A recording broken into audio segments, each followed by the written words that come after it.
నమస్తే welcome to our channel. ప్రస్తుతం మనతో Vedic astrologer, tarot reader, crystal healer Anupama గారు ఉన్నారు. వారితో మాట్లాడదాం. నమస్తే అనుపమ నమస్తే గారు. అండి. అనుపమ గారు, ఏలినాటి శని, అష్టమ శని, అర్ధాష్టమ శని అంటారు కదా. అవును. సో అసలు ఈ ఫస్ట్ ఆఫ్ ఆల్ మనకి ఏలినాటి శని అనంగానే చాలా భయపడిపోతాం. అవును. ఎందుకంటే ఏదో చెడు జరిగిపోతుంది. నిజంగానే కొన్ని సిచ్యుయేషన్స్ అలాగే ఉంటాయి. అవును. ఏదైనా చెప్పంగానే నీకు శని ఏలినాటి శని జరుగుతుంది, లేకపోతే అష్టమ శని ఉంది అవును. అంటారు కదా. నిజంగానే ఏలినాటి శని, అష్టమ శని, అర్ధాష్టమ శనిలో ఎప్పుడు చెడు ఫలితాలే ఇస్తూ ఉంటాయా అవి? లేదా కొన్ని మంచి ఫలితాలు కూడా ఇస్తూ ఉంటాయా? అలాగే 2025లో ఇప్పుడు ఉగాది నుంచి మళ్ళా రాశి ఫలితాలు అవును. అందరికీ మారతాయి కదా. ఇప్పుడు కొంతమందికి ఏలినాటి శని అవును. వెళ్ళిపోతుంది, కొంతమందికి స్టార్ట్ స్టార్ట్ అవుతుంది. అవుతుంది. అలాగే అష్టమ శని, అర్ధాష్టమ శని అవును. కూడా. వాళ్ళు ఎటువంటి రెమెడీస్ ఫాలో అవ్వడం వల్ల ఈ కష్టాలు కొన్ని ఉంటాయి కదా, వాటి నుంచి తప్పించుకుని వాళ్ళ లైఫ్‌ని పీస్‌ఫుల్‌గా, సక్సెస్‌గా వాళ్ళు వెళ్ళగలుగుతారు అంటే దాని గురించి కొన్ని రెమెడీస్ చెప్పండి. అలాగే నిజంగానే బాధలు పెడుతుందా అనేది కూడా ఓకే. మాకు వివరించండి. జనరల్‌గా ఏలినాటి శని అనేసరికి మీరన్నట్టే హ్మ్. చాలా మంది భయపడుతూ చాలా ఉంటారు. భయపడతారు. నేను ఈ లైన్‌లోకి రాకముందు నేను భయపడేదాన్ని. హ్మ్. సో, హ్మ్. అది కామన్ అన్నమాట. ఓకే. శని హ్మ్. అనేసరికి మనము 9 గ్రహాలలో మిగతా 8 గ్రహాలను పక్కన పెట్టేసి శనినే పట్టేసుకుంటాం అవును. ప్రతిసారి. ఎందుకంటే ఇక్కడ ఆయన కర్మకారకుడు శని. హ్మ్. శనేశ్వరుడు అనే ఈ గ్రహము కర్మకారకులనమాట. హ్మ్. మనకి లా అండ్ జస్టిస్ అంతా కూడా మనకి ఆయన ఓకే. ఒక లిస్ట్ హ్మ్. ఉంటుంది ఆయన దగ్గర. హ్మ్. మనం ఏం చేసామో దానికి ఎలాంటి పనిష్మెంట్ ఇవ్వాలి అని. అంటే ఇక్కడ ఏదో కర్ర పట్టేసుకొని పనిష్మెంట్ ఇచ్చేలాగా కాదు. మనల్ని ఒక సత్మార్గంలో పెట్టే ప్రయత్నం చేయడం అనమాట. ఫండమెంటల్ యూనివర్సల్ లా ప్రకారం చూసుకుంటే. సో, ఏళ్నాటి శని జనరల్‌గా ఈ గోచారం మనకి చంద్రుడిని మనం ఆధారంగా తీసుకొని చంద్రుడి నుంచి చూసుకున్నట్లు అయిపోతున్నప్పుడు ఏంటంటే, ఎప్పుడైతే చంద్రుడి నుంచి శని వ్యయ స్థానంలో లగ్నంలో అంటే చంద్రుడి పైనే హ్మ్. మొదటో స్థానంలో లేకపోతే రెండో స్థానంలో సంచారం జరిగినప్పుడు ఈ మొత్తం పీరియడ్ అంతా కూడా రఫ్‌గా 7.5 సంవత్సరాలు అంటారు. కానీ మధ్యలో వక్రగతిలోకి కూడా వెళ్తారు కాబట్టి రఫ్‌లీ 7.5 నుంచి 8 ఇయర్స్ వరకు ఈ ఏళ్నాటి శని ప్రభావం అనేది కనిపించే ఛాన్సెస్ ఉంటాయన్నమాట. హ్మ్. సో, దీని ప్రభావం మనకి ఫస్ట్ 2.5 ఇయర్స్ ఏళ్నాటి శని మొదలైనప్పుడు చంద్రుడి నుంచి వ్యయంలోకి వెళ్ళినప్పుడు ఏంటంటే, వీళ్ళకి బుద్ధి సరిగ్గా పనిచేయదు. బుద్ధి సరిగ్గా పనిచేయకుండా కొన్ని అన్నీ తప్పటడుగులు వేసే డెసిషన్స్ తీసుకుంటూ ఓకే. ఉంటారనమాట. అంటే అప్పటి వరకు ఒక కెరియర్‌లో బానే హ్మ్. నడుస్తున్నప్పుడు సడెన్‌గా వాళ్ళకి కొద్దిగా ప్రాఫిట్స్ వచ్చేసరికి నేను ఏదైనా బిజినెస్ పెడితే రాణిస్తాను కదా అని చెప్పి ఆ ఆలోచన రావడము. హ్మ్. దానివల్ల వాళ్ళు అసలు ప్రాపర్‌గా ప్లానింగ్ చేసుకోకుండా డెసిషన్స్ తీసుకోవడం వల్ల కొద్దిపాటిగా ఇక్కడ బుద్ధి చేంజ్ అయ్యే హ్మ్. ఛాన్సెస్ హ్మ్. ఉంటాయి. కొన్ని సార్లు ఏమవుతుందంటే రిలేషన్‌షిప్స్‌లో కూడా అది మనకి చూపిస్తూ ఉంటుందన్నమాట. సో, అదొకటి మనకు కనిపిస్తూ ఉంటుంది. అదే చంద్రుడి పైన సంచారం జరిగినప్పుడు ఏంటంటే, చంద్రుడు మనఃకారకుడు కాబట్టి, ఈ శనికి ఎనర్జీ ఎట్లా ఉంటుందంటే, కొద్దిగా స్ట్రెస్ క్రియేట్ చేసే ఎనర్జీ ఎక్కువ హ్మ్. ఉంటుంది కాబట్టి, ఆ వెయిట్‌ని తట్టుకునే శక్తి మనకు ఉండదు కాబట్టి, కంప్రెస్ అయిపోతున్న ఫీలింగ్ ఉంటుందన్నమాట. సో, ఇక్కడ ఈ శని చంద్రుడి పై నుంచి సంచారం జరిగినప్పుడు ఏమవుతుందంటే, కొద్దిగా మానసిక ఒత్తిడికి గురవ్వడం. అంటే హ్మ్. ఇక్కడ మనం ఈ 2.5 సంవత్సరాలలో బుద్ధి కొద్దిగా చేంజ్ అయినప్పుడు మనం తీసుకున్న డెసిషన్స్ యొక్క ఎఫెక్ట్స్ మనకిక్కడ అవును.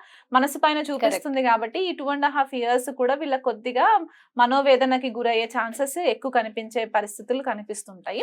తర్వాత ద్వితీయ కుటుంబ స్థానంలోకి చంద్రుడి నుంచి గనక మనము చూసుకున్నట్లయితే గనక అప్పుడు ఇక్కడ ఏమవుతుందంటే వీళ్ళకి ఫైనాన్షియల్‌గా తీసుకున్న డెసిషన్స్ యొక్క ఎఫెక్ట్స్ వీళ్ళకి ఇక్కడ ఫైనాన్షియల్ పైన చూపెట్టడము, లేకపోతే ఫ్యామిలీ పైన చూపెట్టడము, హ్మ్. ఫ్యామిలీ మెంబర్స్ నుంచి కొద్దిగా దూరం అవ్వడము ఇట్లాంటివి జరుగుతాయి.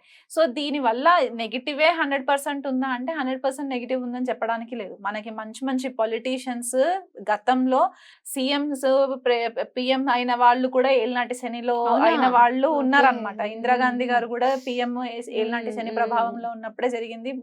నెహ్రూ గారు కూడా ఇంచుమించు అట్లాగే. హుహు. అండ్ కొంతమంది మనకున్న కరెంట్ పొలిటీషియన్స్ కూడా ఆ ఫేజ్‌లో ఉన్నప్పుడు కూడా వాళ్ళు రాణించడం అనేది జరిగింది. సో, మొత్తానికి మనం చూసుకుంటే ఏళ్నాటి శని మనకి బ్యాడ్ చేస్తుందని చెప్పడానికి లేదు. హ్మ్. శని యొక్క గ్రహమే కాకుండా మనకి రాహుకేతువులు ప్రామినెంట్ రోల్ ప్లే చేస్తాయి. గురుబలం కూడా తోడవుతుంది మనకి 8 సంవత్సరాలలో. దశాంతర్దశలు కూడా మనం చూసుకోవాలి జన్మ హ్మ్. జాతకంలో ఇండివిడ్యువల్‌గా. మళ్ళీ ఆ దశాంతర్దశలు చూసుకునే టైంలో ఈ శని ఎక్కడైతే గోచారంలో వ్యయ స్థానంలో సంచారమా, లేకపోతే చంద్రుడి పై నుంచి సంచారమా, ద్వితీయం పై నుంచి సంచారమా హ్మ్. చూసుకున్నప్పుడు అష్టక వర్గ పాయింట్స్ అనేది ఒకటి ఉంటుందన్నమాట. అక్కడ భిన్నాష్టక వర్గ పాయింట్స్ ఎన్నున్నాయి శనికి? 0 ఉన్నాయా, 1 ఉందా, 6 ఉన్నాయా, ఇలా 5 కంటే ఎబవ్ ఎక్కువ ఉంటే గనక మనకి అంత నెగిటివ్ ఎఫెక్ట్స్ ఇవ్వరు శని.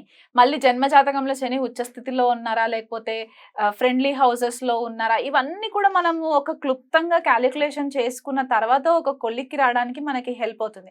అర్ధాష్టమ శనికి వచ్చేసరికి ఏంటంటే చంద్రుడి నుంచి చతుర్థ భావంలో జరిగేటప్పుడు సంచారము అర్ధాష్టమ శని. ఈ టైంలో ఏంటంటే కొద్దిగా ఈ గృహానికి సంబంధించిన చికాకులు రావడము, హెల్త్ పరంగా కొద్దిగా దెబ్బతీయడము, ఆ రకంగా. అండ్ అష్టమ శనికి వచ్చేసరికి ఏంటంటే అష్టమంలో సంచారం జరగడము, చంద్రుడి నుంచి అష్టమంలో ఆయన ప్రెషర్ అంతా కూడా కెరియర్ పైన ఎక్కువ ప్రెషర్ పెట్టే ఛాన్సెస్ ఉంటుంది, ఎందుకంటే దశమం పైన దృష్టి పడుతుంది కాబట్టి. సో ఇక్కడ జనరల్ గా శని మనకి నేర్పించే లెసన్ ఏంటంటే మీకు ఈ ప్రాబ్లమ్స్ వస్తాయి కాబట్టి మిమ్మల్ని మీరు ఒక ప్రాపర్ వేగా మీరు ప్రిపేర్ చేసుకున్నట్లయితే గనక మీరు ఎదురొచ్చే సమస్యలని చాలా ఈజీగా హ్యాండిల్ చేసుకోవచ్చు అనే ఒక రియాలిటీ మనకి చూపించడం ఒకటి మనకి ఏలినాటి శని ప్రభావాలలో మనకి కనిపిస్తూ ఉంటుంది. అండ్ ఈ 30 ఏళ్లకు ఒకసారి ఏలినాటి శని వస్తుంది మన లైఫ్ లో. ఈ గత జన్మలో మనం చేసుకొచ్చుకున్న కర్మల యొక్క రిజల్ట్ అన్ని కూడా ఈ 30 ఏళ్ల తర్వాత ఎప్పుడైతే మనకి ఫస్ట్ టైం ఏలినాటి శని వస్తుందో అప్పుడు మనకి ఎఫెక్ట్ చూపిస్తుంది. ఇప్పుడు కొంతమందికి ఏంటంటే 60 ఇయర్స్ వచ్చినప్పుడు కూడా ఏలినాటి శని వస్తుంది. ఈ 30 ఇయర్స్ ఫస్ట్ టైం వచ్చిన తర్వాత 30 ఇయర్స్ నుంచి ఏదైతే వాళ్ళు చేసుకుంటూ వచ్చారో పనులు, అక్కడ వాళ్ళు ఏదన్నా గనక తప్పటడుగులు వేసుంటే గనక అప్పుడు ఇక్కడ కరెక్షన్ చేసుకోవడానికి శని ఇంకొక ఆపర్చునిటీ ఇస్తారనమాట. సో ఇది డబ్బు రూపైనా కొద్దిగా ఇబ్బంది క్రియేట్ చేయొచ్చు, హెల్త్ రూపంగా ఇబ్బంది క్రియేట్ చేయొచ్చు. సో కొద్దిగా మనము కేర్ఫుల్ గా ఉండి మనం ధర్మ మార్గంలో గనక ప్రయాణం చేస్తున్నట్లయి ఎవరిని ఇబ్బంది పెట్టకుండా ఆధ్యాత్మికంగా ఉండి ఈశ్వరుని నామం గనక మనం నిత్యం జపం చేస్తున్నట్లయితే గనక శని అంత బాధించరు. న్యాయమూర్తి కాబట్టి న్యాయబద్ధంగా ఉండాలి. మనం ఏ పని చేస్తున్నా సరే న్యాయంగా చేస్తున్నట్లయితే గనక ఇబ్బంది పెట్టే పరిస్థితులు అయితే లేవు.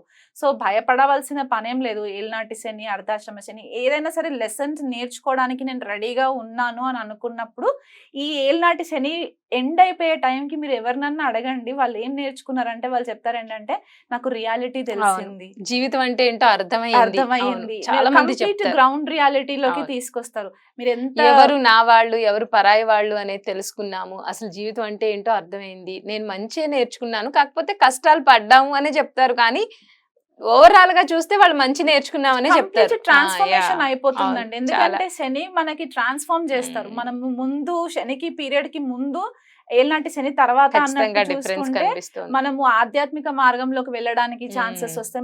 మనలో చాలా మెచ్యూరిటీ వస్తుంది. చిన్నపిల్లల మనస్తత్వం లాగా కాకుండా చిన్న ఏజ్ లోనే మనము ఇంకా ఎక్కువ జ్ఞానం సంపాదించుకున్న వాళ్ళం అవుతాము. దేవుడి యొక్క ఇంట్రెస్ట్, దేవుడి గురించి తెలుసుకోవడం అనేది కూడా మనకి శని ప్రభావంలోనే తెలుస్తుంది. ఏ గ్రహం చేయనంత మేలు శని చేస్తారండి, అది కాన్ఫిడెంట్ గా చెప్తాను నేనైతే. అదే, కానీ అది గుర్తించరు. చాలా మంది ఏం చెప్తారంటే ఫస్ట్ అమ్మో నీకు ఏలినాటి శని స్టార్ట్ అవుతుంది, ఇంకేంటి నీ లైఫ్ అయిపోయింది అన్నట్టు చెప్పంగానే ఫస్ట్ అది నెగిటివ్ థాట్ పెట్టేసుకుని శనిశ్చరుడు అనగానే చాలా భయపడుతారు. మీరు చెప్పినట్టు చాలా భయపడుతూ ఉంటారు. అదే మీరంటే ఆస్ట్రాలజీ నేర్చుకున్న తర్వాత మీకు ఆ రియాలిటీ ఏంటి అనేది తెలిసింది, కానీ చాలా మంది నిజంగా భయపడుతూ ఉంటారు. జనరల్ గా ఇది ఇంకొక లైన్ ఏముంటుందంటే శనికి ఆయన డిలే చేస్తారు కానీ డినై చేయరు. ఏదైనా మీకు ప్రామిస్ ఉంది అంటే ఆయన ఖచ్చితంగా ఇస్తారు, కాకపోతే కొద్దిగా ఆలస్యంగా ఇస్తారు. దాని విలువ తెలియాలి కదా మనకి, అందుకనే అన్నమాట. సో ఇప్పుడు మనకి 2025 మార్చి 29వ తారీఖున శని మార్పు జరుగుతుంది. కుంభంలో నుంచి మీనంలోకి ట్రాన్సిట్ అవుతుంది కాబట్టి మకర రాశి వాళ్ళకి ఏలినాటి శని ప్రభావం కంప్లీట్ గా ఎండ్ అయిపోతుంది. అండ్ కర్కాటక రాశి వాళ్ళకి అష్టమ శని కంప్లీట్ అవుతుంది. వృశ్చిక రాశి వాళ్ళకి అర్ధాష్టమ శని కంప్లీట్ అయిపోతుంది. సో వీళ్ళు కొద్దిగా ఫ్రీ అయిపోతారు అనమాట. అండ్ కంటిన్యూయేషన్ ఉండేది ఎవరికి అంటే కుంభరాశి వాళ్ళకి, మీనరాశి వాళ్ళకి, మేషరాశి వాళ్ళకి ఏలినాటి శని ప్రభావం మొదలవుతుంది. సో వీళ్ళకి ఇంకొక 8 years వరకు ఉండే ఛాన్సెస్ ఉంటాయి. కుంభరాశి వాళ్ళకి 2.5 years ఉంటుంది. మీనరాశి వాళ్ళకి ఇంకొక 5 years ఉంటుంది. అండ్ మనకి సింహరాశి వాళ్ళకి అష్టమ శని ప్రభావము ఒక 3 years వరకు ఉంటుంది. అలాగే ధనుసు రాశి వాళ్ళకి అర్ధాష్టమ శని ప్రభావం ఉంటుంది. సో ఈ చెప్పిన రాశుల